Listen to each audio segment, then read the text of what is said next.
Chelsea lift the FA Cup for the 8th time in their history, continuing a modern love affair with the trophy between Chelsea and the FA Cup. And certainly it hasn't been a happy club this season under Antonio Conte, but it's all smiles. It ends happily if it is to be the end for Antonio Conte. And Graham Souness, we talk about managers, we talk about tactics. That man we just saw a few moments ago there, Eden Hazard, was this the day when he was the difference? Yeah, and Courtois, you have to say, made some important saves. It wasn't a great cup final. Man United did most of the chasing after conceding the goal. Chelsea played a very Italian way for most of that game. You know, I've been in Italy, played in Italy. He will see that as a masterclass in defending for most of the game. Everyone did their job defensively. You didn't see Chelsea on the front foot too much. But going back to Hazard, he is a world-class player. And the biggest issue for Chelsea going forward is can they hold on to him, because I imagine Real Madrid will come sniffing this summer. They will spend big this summer, given they're showing their league form this year, and I think he must be the #1 target. Hazard is truly a world-class player. But Neil, none of you in studio really felt, certainly in that second half, that Chelsea were playing impressively. No, they were totally unambitious. You know, De Gea was virtually a spectator. They had one great chance with Alonso, but it was all about United taking the game to Chelsea. Chelsea inviting them on, trying to hit them on the counter-attack. And in the end, United will have regrets about this because they missed some chances. But they were very Did they really show enough United, though? Pardon? Did they really show enough attacking sense? I'll give you a classic example, Tommy. Right at the end to get a corner. The one thing you don't want to do with a corner when you're trying to score a goal is put it in the hands of the goalkeeper. And that's exactly what Martial did. Pogba misses a freebie. They get a goal disallowed. But did they do enough to win the game? They did enough maybe to get back in the game because Chelsea invited them on. But they didn't have the quality in the end. So, I mean, congratulations to Chelsea. It was an interesting game to watch from a technical point of view, but far from a classic. And Brian, in that game of cat and mouse that we talked about before the match, did Conte get the upper hand on Mourinho? Certainly in the first half. And Chelsea invited United onto them. Yeah, I think so. Even without Willian and Pedro in the team, he sacrificed an attacking player for an extra midfielder. Didn't think Fabregas had a great game. Why he was left on the pitch in the second half, we're all a bit dumbfounded here. He'd run out of steam. But the screen of the 3 defensive midfield players in front of the back 5 just about did enough to keep United out. They weren't great. Hazard was the outstanding attacking player. Rudiger got man of the match. I thought Azpilicueta was maybe more important defensively, but they did the exact replica of the same job on Liverpool. I said a couple of weeks ago, the game I was at, they won 1-0. They stopped Liverpool's front 3 from scoring goals, and that's what they did today, and got the vital goal themselves. Today it was from a penalty kick. But they looked the more dangerous on the counter-attack when they did get away. A trophyless season for Manchester United. Chelsea celebrate with their fans at Wembley Stadium. We will see them lift the FA Cup very shortly. Some of them, at least, after losing the FA Cup final to that Eden Hazard first-half penalty, the United players receiving their medals. So how does that colour this season, then, for Mourinho and United, Graham? Not good. I mean, OK, Man United, arguably the biggest football club in the world, it should be a given they're going to play in the Champions League every year. They should be challenging for the Premier League, which they haven't done this year. You know, a country mile away, OK, being second, but a country mile away. Challenging for the Champions League, go out to bang average Seville. On top of that, the quality of football they're playing is not good enough for Man United, you know, which the problem is compounded for them by the football that's being played 30 miles along the East Lancs Road, and what's been played a mile across the city by Man City. A disappointing season when you give the kind of investment they made last year and the kind of players they have. They huffed and puffed today.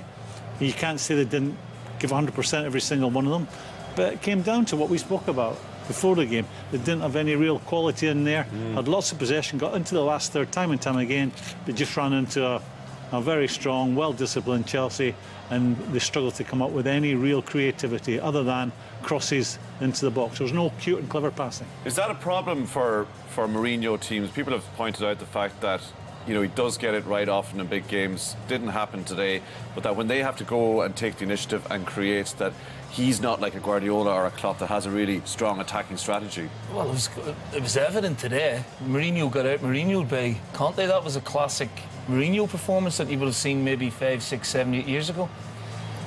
To be fair to him, when he was at Real Madrid, did a great attacking team and scored a lot of goals, but he's not found the balance yet, I don't think. I think Graham hit the nail on the head. I think Man United fans would accept second place because of how well Man City have done this year, but the style of football, Tommy, is a real bugbear, I think. Now, he defends it to the hilt, but again, they've come up short. They look fragmented at times. Yeah, they created chances, but Chelsea invaded them on. And at the end of the day, a Man United team of 5, 6, 7 years ago would have won the game 2-3-1. Chelsea gambled. There's no question that if Man United have equalised when they were on top, and they were on top for a long period of the second half, where would Chelsea have gone after that? But the gamble paid off for Conte today. They've won it, they kept a clean sheet, he's going to pick up the trophy. And Mourinho's done that a lot in cup finals, a lot. Where does this leave that trade-off that United fans have to make with Mourinho, where you might not get the football, but you should get the trophies? Will they be sitting there today saying, we didn't get that, we didn't get either today? Yeah, they will. They'll be saying, we got 2 trophies last year, the 2 least important trophies in terms of their status in the Europa League and the League Cup, where they were probably fortunate to beat Southampton. So this year, they don't have that consolation. They had Champions League football. As Neil said earlier, they went out tamely to Sevilla over 2 matches, didn't play well in either match, and that would have really roiled people, Manchester United supporters. There was no excitement in the Seville match about the way they played, negative performances. And this goes down as a huge disappointment and a hugely disappointing season. Chaps, yes, Antonio Conte, a very happy figure there. Graham, I wonder will he have been conscious about sending a message to the Chelsea board and the directors that he's reported he had bust-ups and fallings out with all season? Sorry, I missed that. Fallings out with who? With the board, sending a message to them. Who's he sending a message to now? To say, look, you didn't back me last summer, I'm a trophy-winning manager, done it again. I rate him. What are you going to do about it? I rate him. I think he's a really good manager. You look at his track record. He wins the league last year, wins the cup this year. That would normally keep you in a job. But no, one black mark, no Champions League this going into next year. I like him. I think he wanted more control. He's not going to get that. That's the thing. It's becoming less and less for managers in the Premier League. They've got the committee for this, committee for that. I think you witnessed that in who is chosen as the next Arsenal manager. He ain't going to have any power. There's the players, get on with it. And I think Chelsea run it that way. He must have known that on day one when he went in there. But he's a winner. You know, he wins trophies. And today they were not the best, but they came up with a game plan, which is very Italian. Win games without having the ball, got the goal, sit back, be hard to play against, make sure everyone does their job defensively. They did all that. Man United were a team that huffed and puffed against them. But Conte, I rate Conte. I think it would be a mistake to get rid of him. I think there could be a compromise somewhere where, you know, he has a say in who comes and who So you don't think it's over? Well, I think he'd be a loss to the Premier League. You know, you go back 12 months, you think of him celebrating goals at Stamford Bridge, in with the crowd.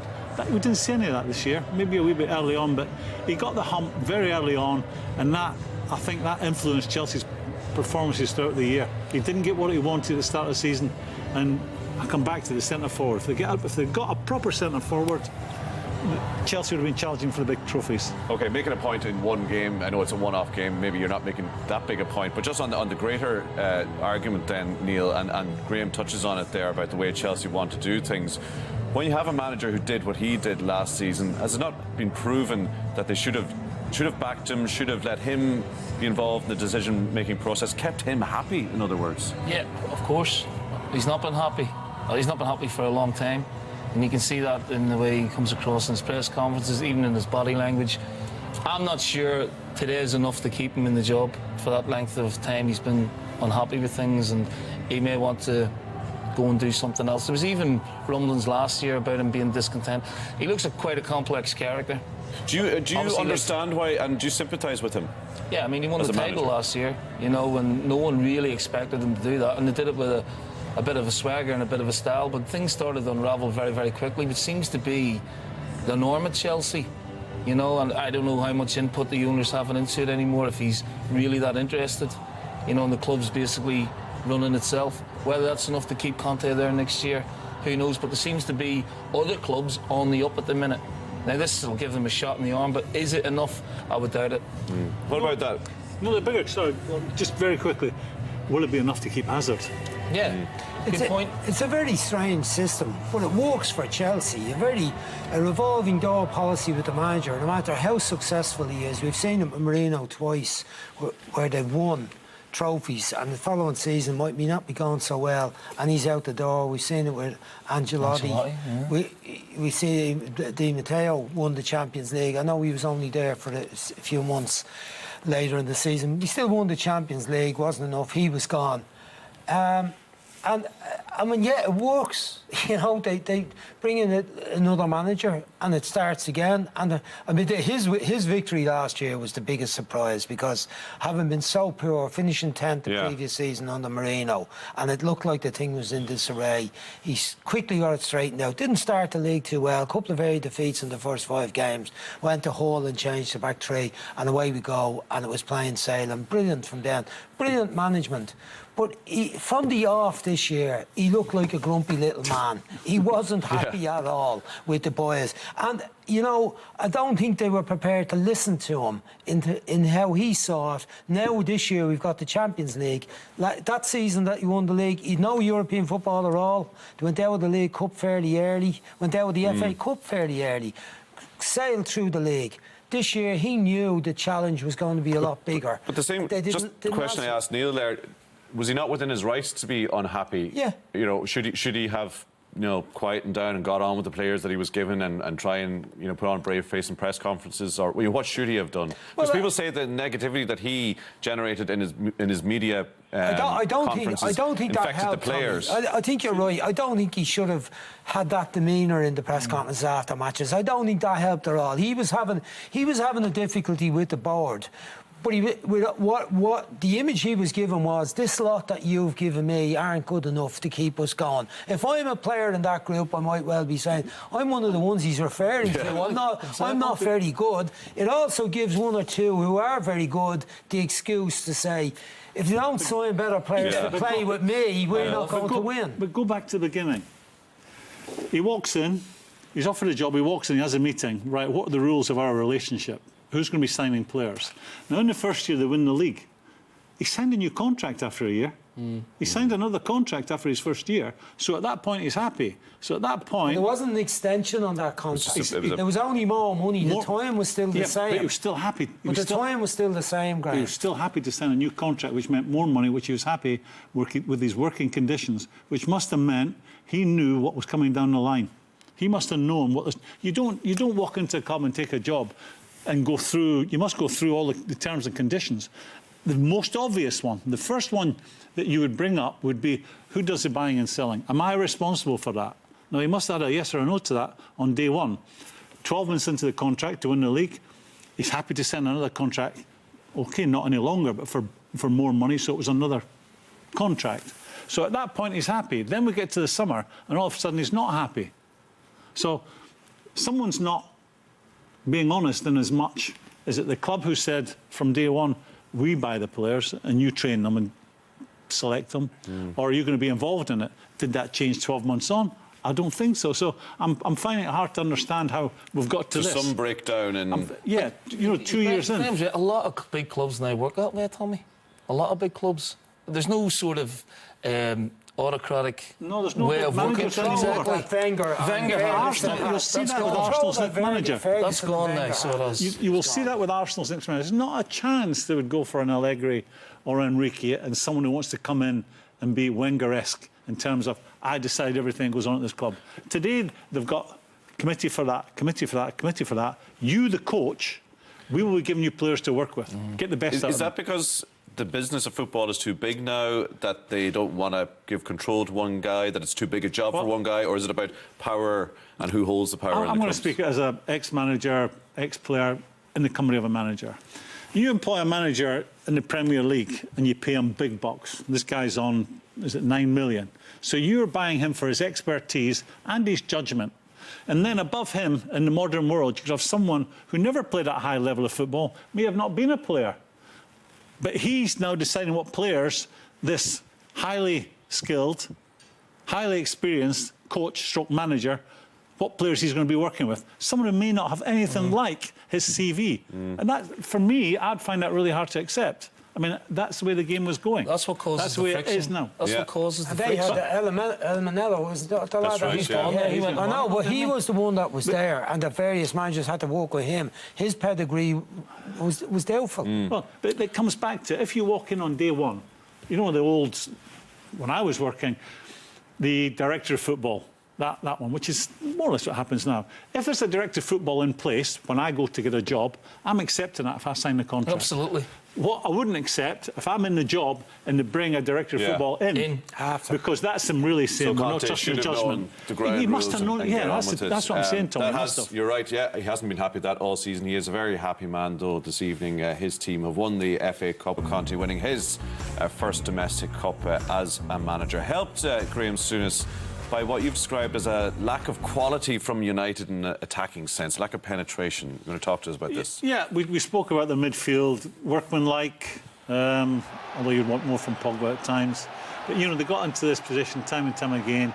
Slow build-up, allowed Chelsea all to get back in their shape, and now you're trying to play through 11 players. Very difficult. And Man U do not have that cute, clever... Mata comes on with about 3 minutes to go. I mean, he is the one they've got that can deliver this kind of pass we're talking about. Pogba can't, or if he does, very rarely, and we're yet to see it from him on a regular basis, because I'm not sure what he offered up today. Matic can't. Herrera certainly can't. Look at this one. You know, I'm not sure what he's aiming for there. And that time and time again was what Man United were about today. They got up to this area, had Chelsea on the back foot, but because of the slow build-up, they allowed Chelsea... Look at the shape there. This is like a training exercise, what you're doing, you know, Monday to Friday when you're practicing for a game where you know you're going to play against a team who are really good with the ball. Man United huffed and puffed. Disappointing today. And really throwing the ball into the box was their best chance, you know, hoping for a break, the ball dropping kindly for them. But that's poor. You know, from the kind of players that Man United possess, that's poor. In their defence, though, very well organised, very deep, and Chelsea defending in numbers. How hard is it to break down a team like that, defending like that, especially a good team like Chelsea? It can be very difficult, you know, and you need to vary it up. You know, after half-time, it was evident that Chelsea were going to sit in deep and try and make United play in front of them, not let them in behind. On one or two occasions, United did get in behind and it opened the game up. That's when you need a variation in your play. We talked about Lukaku. Did he come on too late to change things up? Even then, did they put the ball in the box enough? You know, it's all right passing, and at times they passed for the sake of passing. They didn't have a Hazard today who could actually go past people and break the lines. And the other thing is, Tommy, if you look at the game in essence, set plays. Great, you know, when things aren't going well for you, set plays are important. United's delivery from set plays today was abysmal. For a team full of world-class players, absolutely abysmal. For a manager who prides himself on preparation, movement at set plays, there's a great opportunity to score a goal. Even though Chelsea have got good head in the team, in the end they put one decent ball in. Pogba heads it, not point blank, but maybe 8 yards out, open goal, puts it wide. But the rest of the set players were awful. I think we're going to see that shortly, but we just saw him there a few moments ago, Brian. Courtois, one of the talking points before the game was that Willy Caballero had played all the rounds up to this. Courtois comes in, your best keeper for the big games. Absolutely justified that call, didn't he, today? Yeah, well, and that's the ruthless type of decision a manager should take in order to win the cup final. Not be doing the charity act. That was simple enough, but still good judgment to get out there. That, I thought, was a vital save, because this ended up with the use of VAR on whether Sanchez is offside. You see, his right foot, right side of his body is offside. But had it went in off the header initially, it would have been a goal. There would have been no replay or VAR or any of that. We saw VAR twice. This was the most important save of the match. Rashford clean in on 71 minutes, and he was out quickly, made the save, big body in front of Rashford. Would have been disappointed. That wasn't the most athletic looking save you've ever seen, but that one right at the corner flag, exactly what you want from a corner kick your keeper to do. So I think he had a good game. Chelsea don't win the cup today if Courtois doesn't play, for me. There's that influential. I think there's a couple of saves there that Caballero doesn't make. Yeah, you made the point about Hazard and holding on to a player like that if you're not in the Champions League, and if there is a bit of a slide. Is Courtois on that level of a world-class player that would want to play in he's up Champions there. League football? What would he be without, off the top of my head, he's got to be in the top 5 in the world, hasn't he? I mean, arguably 2 best goalkeepers in the Premier League on the pitch today. There'll be lots of takers for him. And Madrid, I think Real Madrid are looking for one at the end of the season. I expect Real Madrid to come for Hazard. They have to spend big. All the chat is Griezmann's gone off to Barcelona. They've finished a poor, is it third? Is it second or third? Real Madrid to Barca. Yeah, we just winning the Champions League will not make everything in the garden rosy at Real Madrid. They'll be spending big this summer. Potentially a World Cup where Hazard could go and dazzle Courtois as well. You wouldn't be buying players on the strength of a good World Cup. I mean, week in, week out, Hazard turns up. He's just amazing. Just to touch on that incident you mentioned a short time ago, Neil, the late set-piece chance, especially the one that Pogba had. There was a couple of them, the one that Pogba had, that was a real big chance for United, wasn't it? Yeah, and when you can't open up teams, you got to take that. Look, it's a free header. I'd say the back of Yoko switches off, Giroud slips. He's in the middle of the goal, Tommy. And all he's got to do is put his forehead on it. Thank you. One each, and then the game could go United's way. That is a £90 million player. Yeah. Again, switching the play, group ball in, and it's a decent chance for Matic. And it's some Manchester United up. Chelsea wanted them to come on to them. And it's a gamble playing that way. And if you're good enough, which United weren't today, then if they equalise, where did Chelsea go? How did they get out of that plan that they already had? They were so unambitious, Chelsea, but in the end they've won. I think those clips tell its own story. Forget us not put any words to it. That was Man United's best chances we just showed. Yeah.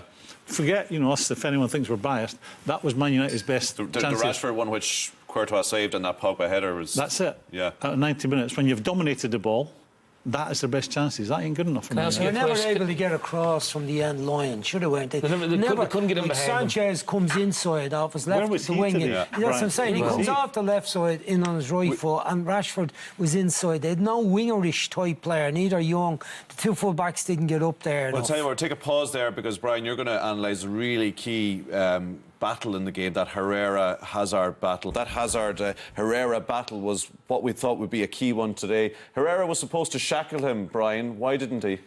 Well, I think he was used on the right side of midfield with the role of shackling him. But Hazard was playing through the middle and he was mobile and was able to get away from him. And to be honest, I thought he was a waste of a player, Herrera, today. What I'm going to show you is his position. Now, look his position here. He's right side of Smalling, watching Herrera very closely as the build-up goes on. Here he's going in after him, in tight, and Hazard just lays the ball off. So that's the intent from the start of the match. This is all on the Chelsea's left attacking side. But you see, here the play breaks down, and Hazard is free and away from Herrera. He's too quick for him. Herrera's still conscious of him, wants to go over and make 2v2, but Hazard goes around the left-hand side. Here he picks her up on the right-hand side. Herrera lets him go and says, it's all right, Smalling a deal with him, I'll go inside. So he doesn't affect him. He's back as a third centre-back. He's not a midfield player. Here he's off him again. He sees where he is, but it's too late. Hazard, too cute, too much pace. He's on the right. Herrera's looking on at the instant as the penalty scored. So what I'm saying, what is Herrera actually doing? What's his role in the game? He's not affecting the player he's there to deal with. There he's in the centre-half position. Hazard free on the wing, taking it up to Valencia, plays the ball off. Here he picks it up again, tight to him, and he's running away from him. This is middle of the second half. Valencia eventually comes in and tackles him, so he doesn't do the job. But what's he doing when he has the ball? He's a midfield player. I could have done that today, Tommy. Pass her into Matic and almost stand still. Well, he should be getting it and driving Matic and Pogba on. Look at him. What's he doing? Pass backwards. Here he's in a position to receive it in the centre circle. Look, he stops now, forces a pass out to left. Now look at his position. He just stops in the middle of the field. I'll hang around near Hazard and let the rest of them get on with it. Here again, in space. So what do? Get the ball out from your feet and drive at Chelsea and bring players towards you. No, look up, look back, away you go again. But his contribution was abysmal, and that's where Mourinho is at fault in picking a player who really does nothing for the team in terms of going to win the cup final. Make some adjustments. That means, I presume, spend a lot of money. Yeah, he's not going to get too much sympathy in the world of football being Man United manager when he can go out and spend best part 100 million on 2 players, 100 million each. Where is he going to spend it? I wouldn't know. For me, if it was me, I'd be looking at the midfield. I think the midfield 3, as I said before, and I think the game. I think we were sort of justified in our criticism early on. I don't see enough football or creativity in the midfield. Do they work hard? Yeah. Pogba possibly being the one exception. He never sprints back as quickly as he sprints forward. I don't see any real creativity in the looking one way but delivering it in there. I don't see any really cute passing from any of them. And I would be thinking, I can get away with what if he's got a certain budget, which will still be a lot of money. I'll settle for what I've got at the back. I've got a great goalkeeper. I can make do with all the defenders I've got. If I've only got so much money to spend, I'd be concentrating on the midfield. I think up front, would it be a case of getting better passers in midfield? But should we get the balls to the strikers quicker and more accurately? Yeah. Would I get more from them because of that? But yeah, I would concentrate on midfield. What do you think, Neil? The nature of United is they get linked with all sorts, from Gareth Bale to Neymar to whoever. I mean, well, there'd be a start. How do they close that gap on City next season? Well, get rid of. There's a lot of dead wood there, in my opinion. I know it's difficult to get them out because it's going to be on big money, but he needs to make some really difficult decisions now. Where are they at the minute? Yeah, like I said earlier, second place would be respectable for Man United fans the odd season. The expectation at Manchester United is huge, we all know that. But the style of football that they're getting at the minute, and particularly this season, there's not been an improvement, Tommy. People say, yeah, they've cut second. That's not enough for Manchester United. Get second and play brilliant football, then I think the punters could take that. At the minute, they're not exciting. This is Manchester United. When I go and watch Manchester United, I want to watch the Harlem Globetrotters of football. At the minute, if they were playing out there, I wouldn't pay to watch them. It's dull, it's disjointed, fragmented, lacking imagination. I think he's got a big summer on his hands. Is it conceivable they can close that gap very finally from you, Brian? I think it'll be a huge one, huge effort it's going to take. But he's plenty of players that he can move on, that he intends to move on, to raise money, to get a couple of key players that can make the sort of difference the lads are talking about. But it's hard to find those players that are definitely much better than what he has. It's not so easy. OK, thank you, chaps.